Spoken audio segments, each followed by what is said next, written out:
नोटाबंदीवरून काँग्रेस पंतप्रधान नरेंद्र मोदींवर टीका करत असताना मोदींनी इंदिरा गांधींचं नाव घेत काँग्रेसवरच पलटवार केला। इंदिरा गांधी यांनी 1971 मध्ये नोटाबंदीचा प्रस्ताव धुडकावून लावला होता। त्यामुळेच देशाची अर्थव्यवस्था बिघडली असल्याची टीका पंतप्रधान नरेंद्र मोदींनी केली आहे।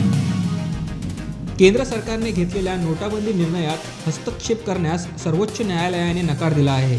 सर्वोच्च न्यायालयाने आपल्या अंतरिम आदेशात हा निर्णय आर्थिक धोरणाचा भाग असल्याचं सांगत मध्यस्थी करण्यास नकार दर्शवला।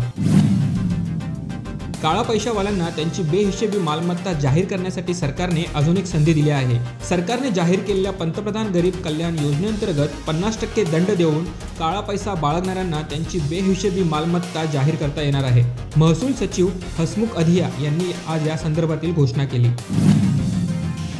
ट्रिपल महाराष्ट्र केसरी विजय चौधरी आता पोलीस अधिकारी होणार असून लवकरच खाकी गणवेशात दिसणार आहे। वर्ग 1 चे अधिकारी म्हणून ते शासकीय सेवेत रुजू होणार आहेत। विजय चौधरी यांना लवकरच शासकीय सेवेत घेणार असल्याचे मुख्यमंत्री देवेंद्र फडणवीस यांनी विधानसभेत जाहीर केले होते।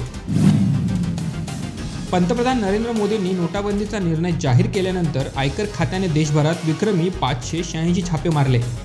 या छाप्यांमध्ये 300 कोटींची रोकड, यामध्ये 2000च्या नव्या नोटेमध्ये 79 कोटी आणि 2600 कोटींचे बेहिशोबी उत्पन्न सापडले।